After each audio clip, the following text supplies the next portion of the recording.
Hello everyone, welcome to this next lecture of our July current affairs series जिसमें हम the Hindu newspaper के articles को discuss करते हैं। और आज का हमारा आर्टिकल है बिल्डिंग एन आत्मनिर्भर फिलान्थ्रोफी इकोसिस्टम। न्यूज़ में क्यों है? It is an opinion based editorial. इसको हम समझते हैं। Ashish Dhawan, founder and chairperson of the convergence foundation, ये मानते हैं कि इंडिया की सोशल डेवलपमेंट का फ्यूचर फॉरेन डोनेशन से ज़्यादा डोमेस्टिक फिलान्थ्रोफी यानी कि इंडियन डोनेशन पर डिपेंडेंट है। दूसरे अमित चंद्र, जो को फाउंडर है एटीई चंद्र फाउंडेशन के, इनका भी मानना है कि इंडिया को ग्रेजुअली एक सेल्फ रिलायंट फिलान्थ्रोपिक इकोसिस्टम बनाना चाहिए। फोकस क्या है? आर्टिकल का मेन फोकस है कि डोमेस्टिक गिविंग को बढ़ाना, आत्मनिर्भर फिलान्थ्रोपी को प्रमोट करना और एफसीआरए को बेटर तरीके से इम्प्लीमेंट करना। इंडिया की डेवलपमेंट को इंडियंस के रिसोर्सेज से फाइनेंस करना। ये आर्टिकल किसी एक लॉ के फेवर या अगेंस्ट में नहीं है। इसका मेन मैसेज है इनकी इंडिया को फॉरेन फंडिंग से ग्रेजुअली डोमेस्टिक फंडिंग की तरफ शिफ्ट करना चाहिए। This is the central idea. ठीक है। थीम क्या है कि domestic giving not foreign funding will define India's philanthropic up future. इसका मतलब है कि फ्यूचर में इंडिया के hospital, schools, research institutes, NGO और सोशल वेलफेयर प्रोग्राम का मेजर फंडिंग सोर्स जो है वो फॉरेन कंट्रीज नहीं बल्कि इंडियन सिटीजन और इंडियन बिजनेसमैन होने चाहिए। यही है आत्मनिर्भर फिलान्थ्रोपिक का एसेंस। ठीक है। अभी फिलान्थ्रोपी होती क्या है? What is फिलान्थ्रोपी? मैं बार बार बोल तो रही हूँ। इसका मतलब होता है, इसका क्या मतलब होता है? इसका मतलब होता है कि अपनी मर्जी से अपना पैसा, टाइम, स्किल, प्रॉपर्टी या नॉलेज सोसाइटी के वेलफेयर के लिए डोनेट करना इज फिलान्थ्रोपी। इसमें डोनर को कोई प्रॉफिट नहीं मिलता, सिर्फ पब्लिक वेलफेयर ऑब्जेक्टिव होता है। This is a फिलान्थ्रोपी। पर्पस क्या होता है फिलान्थ्रोपी का? इसका यूज़ होता है एजुकेशन इम्प्रूव करने में, हेल्थ केयर फैसिलिटीज़ बनाने में, रूरल डेवलपमेंट में, प्रॉपर्टी रिडक्शन में, विमेन एम्पावरमेंट, एनवायरनमेंट प्रोटेक्शन और लाइवलीहुड जनरेशन जैसे एग्जाम्पल्स हमको देखने को मिलते हैं। एग्जाम्पल के तौर पे देखिए, अगर कोई इंडस्ट्रियलिस्ट स्कूल बनवाता है या स्कॉलरशिप प्रोवाइड करता है तो वो फिलान्थ्रोपी है, फिलान्थ्रोपी का एग्जाम्पल है। ठीक है। ऑब्जेक्टिव क्या है हमने देख लिया इसका। अल्टीमेट ऑब्जेक्टिव है पब्लिक गुड और इंक्लूसिव डेवलपमेंट, मतलब डेवलपमेंट का बेनिफिट सोसाइटी के हर सेक्शन तक पहुंचना चाहिए। ठीक है। चेंजिंग लैंडस्केप ऑफ इंडियन फिलान्थ्रोपी मतलब क्या है? पिछले 10 सालों में इंडिया की फिलान्थ्रोपी बहुत बदल गई है। पहले फॉरेन फंडिंग इंपॉर्टेंट थी, आज डोमेस्टिक फंडिंग बहुत रैपिडली ग्रो हो रही है। डोमेस्टिक प्राइवेट गिविंग बढ़ रही है ना? इसका मेजर सोर्स फैमिली फिलान्थ्रोपी है। रिच फैमिलीज अपनी वेल्थ का कुछ हिस्सा चैरिटी में यूज कर रही हैं। कॉर्पोरेट सोशल रिस्पॉन्सिबिलिटी हमको यहाँ पे देखने को मिलती है। कंपनीज अपने प्रॉफिट्स का कुछ जो पोर्शन है वो सोशल वेलफेयर में इन्वेस्ट करती हैं। कंपनीज एक्ट 2013 के बाद सीएसआर को लीगल फ्रेमवर्क मिला। Corporate social responsibility. Then individual donors भी है। कॉमन सिटीजन्स भी UPI, online donations, crowd funding, monthly giving, इन सब के थ्रू एनजीओज को डोनेट करते हैं। है ना? इंडिया में इकोनॉमिक ग्रोथ बढ़ रही है और वेल्थ क्रिएशन हो रहा है, एंटरप्रेन्योरशिप बढ़ रही है, तो उसकी वजह से डोमेस्टिक डोनेशन भी बढ़ रहा है। सब साइमल्टेनियसली इंक्रीज हो रहे हैं। ठीक है। न्यू जनरेशन जो एंटरप्रेन्योर्स हमको देखने को मिलते हैं, नए स्टार्टअप फाउंडर्स और एंटरप्रेन्योर्स वेल्थ को सिर्फ पर्सनल सक्सेस नहीं मानते, वो वेल्थ स्टूवर्डशिप को इम्पोर्टेंस देते हैं। वेल्थ स्टूवर्डशिप का मतलब है वेल्थ को सोसाइटी के बेनिफिट के लिए रिस्पॉन्सिबली यूज करना। एग्जाम्पल, स्टार्टअप एग्जिट के बाद एजुकेशन फाउंडेशन बनाना। ठीक है। फाइनेंशियल इंक्लूजन भी होता है इससे। कैसे? इंडिया में फाइनेंशियल इकोसिस्टम बहुत एक्सपैंड हुआ है। Example, mutual funds, SIP, UPI, digital payment, इन सब की वजह से डोनेशन करना पहले से बहुत आसान हो गया है। सिर्फ मोबाइल से 100 रुपये डोनेट किए जा सकते हैं आराम से। ठीक है। ओके, सेंटर ऑफ ग्रेविटी भी शिफ्ट हुआ है। इसका क्या मतलब है? सबसे इंपॉर्टेंट पॉइंट है, इंडिया की फिलान्थ्रोपी का centre of gravity foreign donors से इंडियन डोनर्स की तरफ शिफ्ट हो रहा है। अब मैं जान करके ना डिलिबरेटली चीज़ें रिपीट कर रही हूँ ताकि बहुत नॉर्मल हो जाए, याद करने की ज़रूरत ही ना पड़े, एफर्टलेसली आपके दिमाग में छप जाए। ठीक है। Next, there is a debate around a Foreign Contribution Regulation Act, which is FCRA. There's a debate around it. सबसे पहले समझते हैं FCRA होता क्या है। फुल फॉर्म होती है इसकी फॉरेन कंट्रीब्यूशन रेगुलेशन एक्ट। ये लॉ रेगुलेट करता है फॉरेन कंट्रीज़ या फॉरेन ऑर्गेनाइज़ेशन से इंडिया के एनजीओ, ट्रस्ट और एसोसिएशंस को मिलने वाला डोनेशन। ऑब्जेक्टिव है कि फॉरेन मनी का मिसयूज़ ना हो, अगेंस्ट नेशनल सिक्योरिटी, है ना? पब्लिक इंटरेस्ट के लिए वो यूज़ हो, सोवरेनिटी को स्ट्रेंथन करे, खराब नहीं करे, डेमोक्रेसी को स्ट्रेंथन करे, प्रोटेक्ट करके रखे। ये है इसका ऑब्जेक्टिव, है ना? फर्स्ट प्रिंसिपल इसका क्या है? आर्टिकल के ऑथर्स बोलते हैं कि हर सोवरेन कंट्री का राइट भी है और रिस्पॉन्सिबिलिटी कि वो फॉरेन कैपिटल को रेगुलेट करे। इसमें कुछ अनयूजुअल नहीं है। There is a right to regulate foreign capital. Global examples देखने को मिलते हैं, जैसे यूएसए का फॉरेन एजेंट्स रजिस्ट्रेशन एक्ट देखने को मिलता है हमको। ऑस्ट्रेलिया में देखने को मिलता है सिमिलर एक्ट, यूरोप में देखने को मिलता है ना? ठीक है? इसका मतलब ये है कि इंडिया अकेला ऐसा कंट्री नहीं है, मेजरली कंट्रीज़ अपनी नेशनल सिक्योरिटी और अपने जो फेवर्स हैं उनको बचाने के लिए ये सब चीज़ें करती हैं, very much important. Real question क्या है? डिबेट ये है कि रेगुलेशन होना चाहिए, डिबेट ये नहीं है कि रेगुलेशन होना चाहिए या नहीं चाहिए। डिबेट ये है कि रेगुलेशन फेयर है या नहीं, प्रेडिक्टेबल है या नहीं, ट्रांसपेरेंट है या नहीं, या एफिशिएंट है या नहीं। रेगुलेशन तो होना ही चाहिए, लेकिन रेगुलेशन किस तरीके का आप कर रहे हैं? गुड गवर्नेंस का प्रिंसिपल होना चाहिए, ठीक है? स्ट्रिक्ट रेगुलेशन से ज़्यादा प्रेडिक्टेबल रेगुलेशन इम्पोर्टेंट है, कहने का मतलब ये है, ठीक है? कहने का मतलब ये है कि प्रोपोर्शनेट, प्रेडिक्टेबल और एफिशिएंट रेगुलेशन होना चाहिए, ठीक है? ये हमने देखा। आगे बढ़ते हैं। परसेप्शन वर्सेस रियलिटी, ये क्या चीज़ है? बहुत लोगों को लगता है कि FCRA, foreign contribution regulation act, strict होने के बाद एनजीओज़ ऑलमोस्ट बंद हो गए। आर्टिकल के अकॉर्डिंग ये कंप्लीट रियलिटी नहीं है। एनजीओ दर्पण डेटा के हिसाब से इंडिया में अप्रॉक्स 6 लाख वॉलंटरी ऑर्गेनाइजेशन है। कितनी है?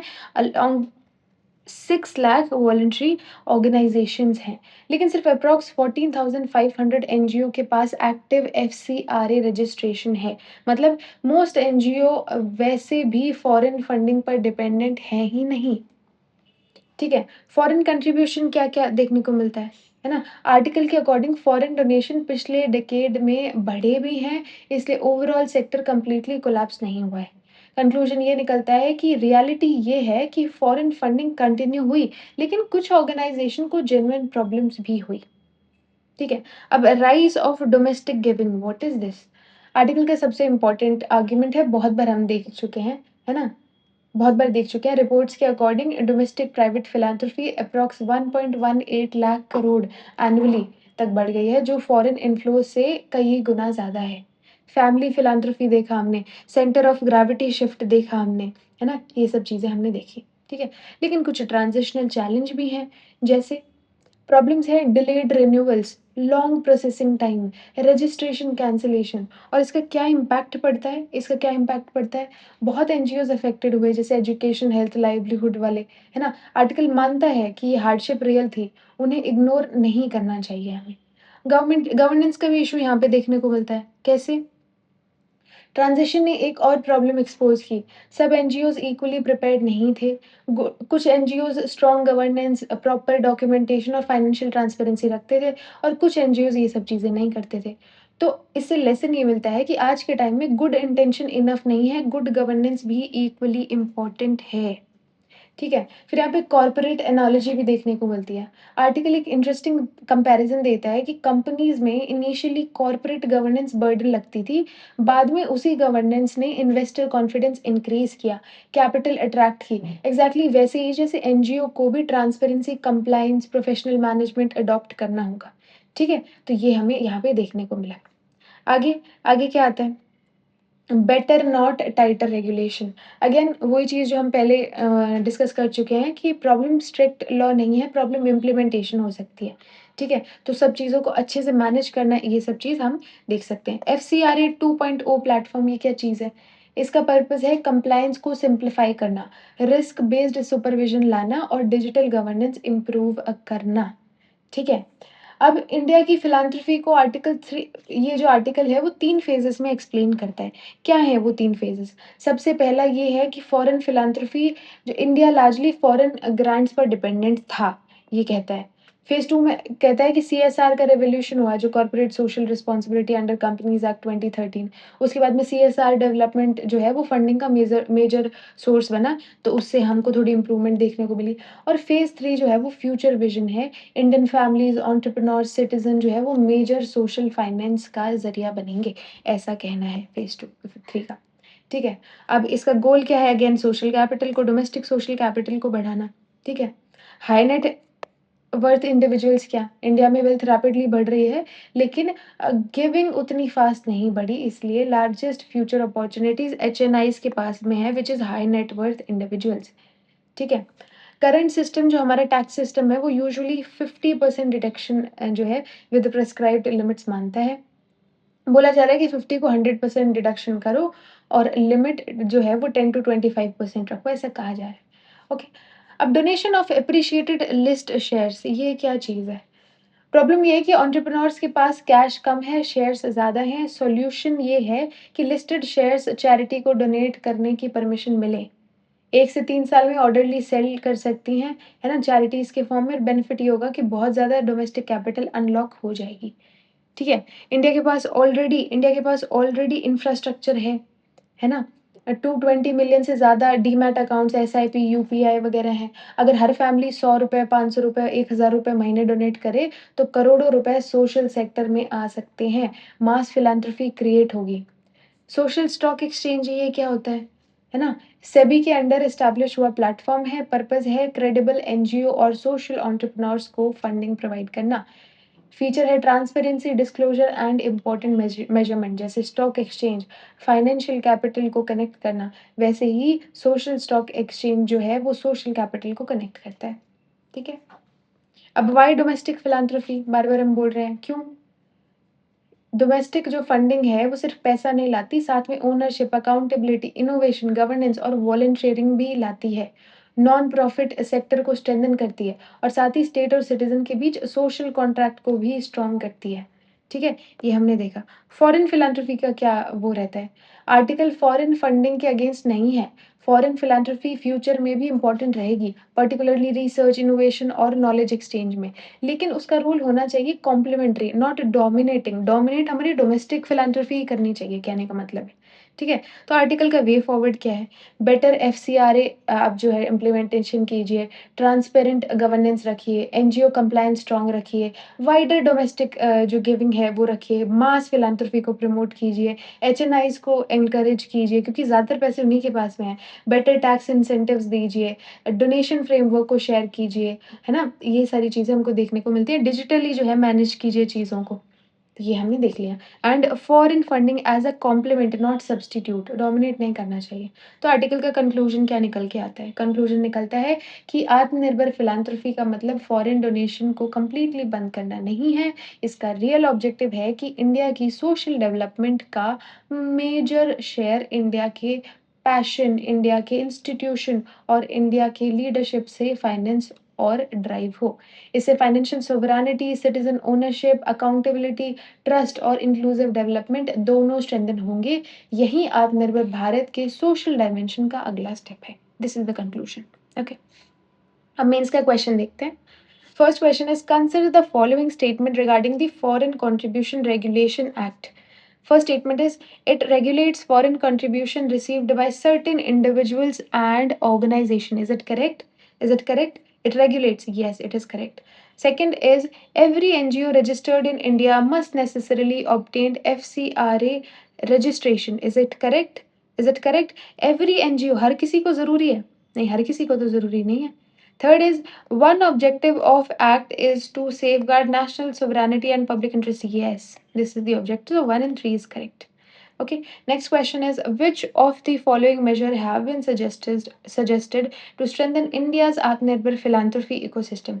Very first option is expanding tax deduction under section 80G. ये है expanding tax reduction. Yes, it is. है ना? Allowing donation of appreciated listed shares. Is it? Yes, it is correct. Promoting social stock exchange. Yes, it is correct. Encouraging wider domestic citizen partnership. Yes, it is correct. So all the options are correct.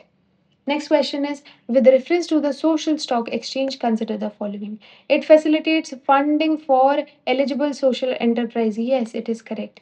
It aims to improve transparency and impact reporting. Yes, it is correct. It replaces the corporate social responsibility framework. Replace करता है क्या? नहीं, ऐसा तो कुछ नहीं है. So 1 and 2 is correct. Third one is wrong. This is the next question. Which one of the following best describe the concept of Atmanirbhar philanthropy? Complete prohibition? Nahi.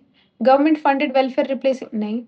A philanthropic ecosystem primarily financed, led, and owned by Indian with foreign philanthropic playing a complementary role. This is the correct answer. Next question is main se question hai, domestic philanthropy has emerged as a key pillar of India's developmental finance. Discuss the opportunities and challenges in building an Atmanirbhar philanthropy ecosystem. ये आप लिख कर try कर सकते हैं.